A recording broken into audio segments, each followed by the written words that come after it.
We're back. SwamiLee's Sports Talk. The new 2022 season is here, as is the new SwamiLee's Sports Talk. I have a new guest today. This gentleman, I have known this gentleman since he had hair, believe it or not. We go back many, many, many moons, as in, it's got to be 40 years. This is Mike Gorham, not to be mistaken for the other Mike that we usually see. Mike is going to join us today. Mike, say hello to the crowd. Hello, everybody. And tell us a little bit about yourself in 30 seconds or less.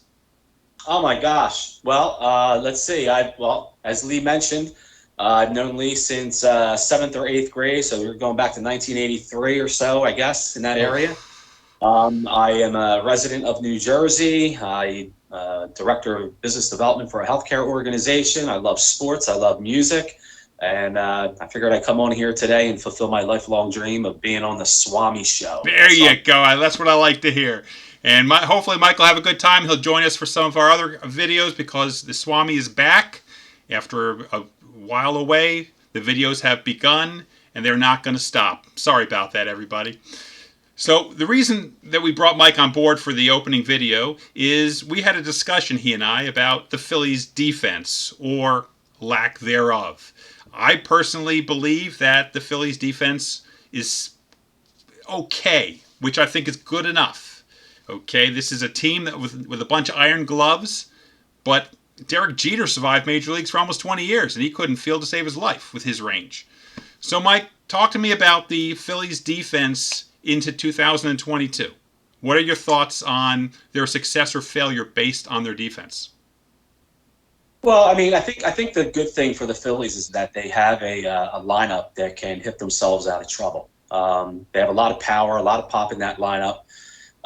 With the recent acquisition of Schwarber as well as Castellanos, I think we are offensively a better team than we were last year. Defensively, however, that it's a different story. I did a little research, and I can tell you that since 2011, the Philadelphia Phillies have ranked 7 out of 11 years in the bottom 5 defensively. And as we know, in the last 11 years or so, the Philadelphia Phillies have not been a very good team. They've been average at best. At best. Well, let me ask you this question, though. Now, last year, obviously, we watched them just self-destruct. We watched the bullpen just implode, not nearly as bad as 2020, mind you. And yet, they just missed the playoffs by a couple games. And also, there's 2 more playoff teams this year. I believe it's 1 in each, two in the National League. So you're dealing with a situation with the defense. Is it really worse than last year? Let's start there. And believe me, I know it was no picnic last year. But is the defense worse, in your opinion, than last year right now? That's a good question. I don't know if it's worse. Clearly, statistically, we're not going to know that until the season pans out. It's just if you look at the stats of each individual player, and even collectively as a team, they, again, are not a very good baseball team. And I don't even think you need to look at stats to draw that conclusion. I know I watched a number of games last year, and I think that this is what brought up the conversation. I watched a number of games last year, and it seemed like we lost at a minimum 4 or 5 games based on our defense alone. I know that we were in a number of games, because we had some decent starting pitching. It might have been a 2-0 game, a 2-1 game, and then, as you know, all it takes is one error to open up the floodgates. I will also say that I know that there are teams that have been historically terrible baseball teams defensively and have made the playoffs or even have made the World Series. So, I think there's a lot to be seen, remains to be seen. And I think that's why you and I are having this discussion. It's a healthy discussion, and I think it's worth talking about. But here's my question for you. I think you're not thinking about from the perspective of they're a lousy defensive team. Yes, they were lousy last year. They were lousy the year before that.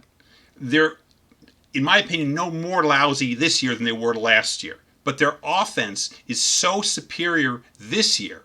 I mean, Andrew McCutchen got on base, but he hit 210 or 220 on a good day. He was hitting in the 180s, I think, by June.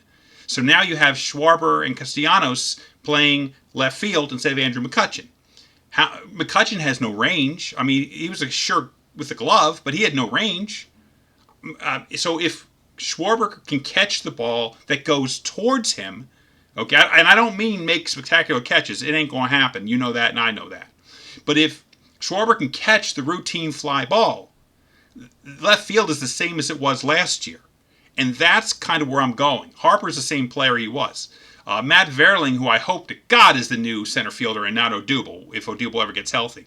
You know, that's my thing about the defense. I feel that the defense, they can all catch the ball, but you don't have Ozzie Smith at short. You don't have Mike Schmidt at third. Okay, you don't have Ryan Sandberg at second. You don't have Freddie Freeman at first. I mean, you've got iron gloves all over the place. But can they catch the routine ball, Mike? That is my question to you. Do you feel these guys can catch the routine ball? Generally speaking, yes. They can catch the routine ball. Okay, so if they can catch the routine ball, they should be at least as good as last year defensively, which, by the way, is not exactly a compliment. But are we in agreement that they should at least be the defense? Am I right, do you think? Total agreement, yep. Now, remember, this is all based on injury. If injuries happen, everything changes. The whole dynamic changes. The bullpen has got to be better than it was last year. The same way it was better in 21 than it was in 20, right? Because 20 was historically bad. The second worst bullpen in Major League Baseball history. This year it's going to be better. So I think the Phillies they can back into the playoffs, in my opinion. What do you think about the playoffs? Well, here's my take on this. You know, I think there's a lot of variables that go into play in this discussion. You know, I'm sitting here telling you that, and we're in agreement, I believe, that they are a terrible defensive team. Yes, I don't think we're arguing that at all. I think the argument is, you know, because I think that you and I had talked about it, I put the Phillies at an estimated loss of maybe anywhere from 8 to 10 games this year just because of their defense. Did I shoot a little high? Maybe. But here are some of the variables that you have to look at. Is the team going to hit, right? If the good thing is that, you know, last year, if Hoskins wasn't going well, if Bohm wasn't going well, if Segura wasn't going well, you know, maybe Harper was going to do some damage. Maybe Didi was doing well, right? You had other players in the lineup that can kind of pick up the slack. The fear that I get is, you know, what if all the bats go silent? And we saw that. You know, we did see that last year, and you see that with every team. You know, I'm not going to make a special exception just for the Phillies, but you see that with every team. So if the bats all do not go silent for a stretch of a few games, and as long as the pitching keeps us in the game, there does stand that chance. There does stand that chance that the Phillies could lose 1, 2, 3 games rather quickly if they don't make a play in the infield or even in the outfield, because you have a close game, and offensively you're not killing people 10-2, 13-1, or whatever it may be, and you can afford, you know, 3 or 4 hours in a game, which was not an uncommon scenario last year for the Phillies. So my fear is that the bats go silent for a stretch of time, whether it be 3, 4 games, and during that time when the bats go silent, you know, clearly you're hoping for good starting pitching, right? And you know, again, all it takes is one miscue in a tight game, you know, one here, one there. You know, you can lose a handful of games, and those games at the end of the year could be very important. But isn't the point to this year's Phillies team that they shouldn't be playing those small ball type games? I mean, they should be banging out 5, 6, 7 runs a game. Now, again, nobody hits 5, 6, 7 runs every game, but they should be doing that more often compared to last year. If you compare the team last year to this year, I mean, Didi was useless. Hoskins missed 2 months. Center field was a graveyard. I mean, that was a disaster area. I mean, Matt Verling kept hitting in September and in August, and they wouldn't play him. And he kept hitting, and they wouldn't play him. The guy hit .324 last year as a rookie who never played, who wasn't even a prospect. I mean, no, let's keep playing Odubel and his .230 batting average and his mediocre glove instead of the guy that's friggin' hitting .320. It made no logical sense to me. But, Segura is what he is, and he's a very marginal but average defender. Bohm, assuming he's even playing third base, I call him the matador. Okay, because he's like ole, ole, and lets the ball go by him each time. I don't know if you've watched the spring training games. It has been a little bit frightening watching him at third base. It has. Have you seen the latest rumor that Stott may play third base opening day? I'm sorry, what was that? Bryson Stott may play third base opening day. Have you heard that rumor? I did hear that. Yeah. So, there's all kinds of stuff going on. In the outfield, again, Schwarber, if he can catch the ball, forget making the fancy play. It's not going to happen. You're not going to see web gems out of Kyle Schwarber very often. But he just has to catch the routine fly ball. Harper can catch the routine fly ball. And he's a heck of an arm.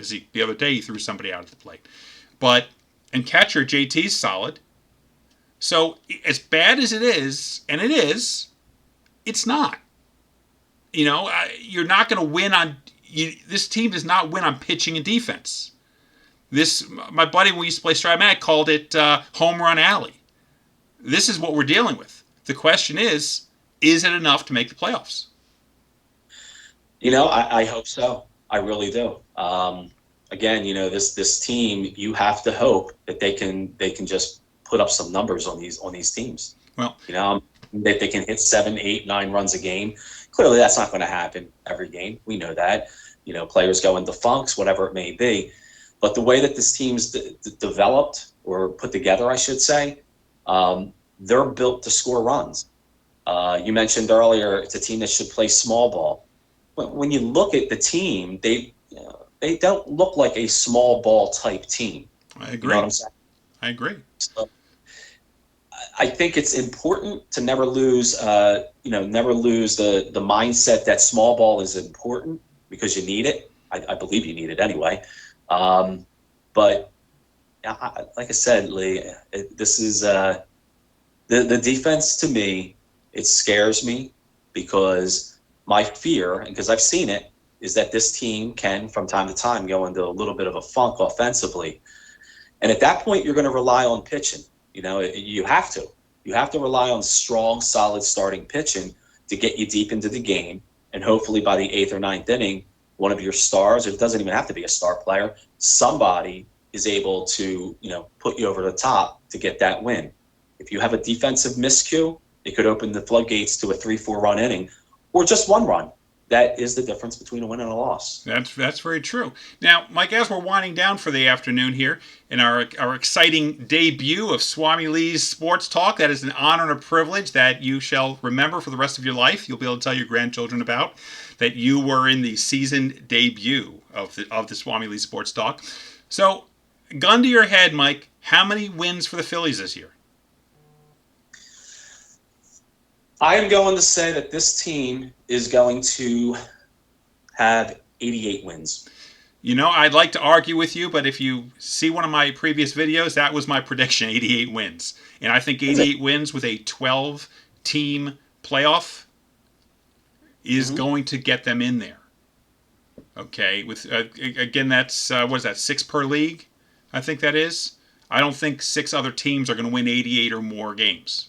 So I think the Phillies will make the playoffs. Now, again, Wheeler's out for the season, and Schwarber's hitting 194 like he did in 2020, and Verling is a failure, and he's batting 203 and can't catch the ball. The whole world changes. Brad Hand has a 7.6 ERA, but every team could say the goods and the bads. And I think comparing them to other teams right now, I think they are on target. I think that's a solid number.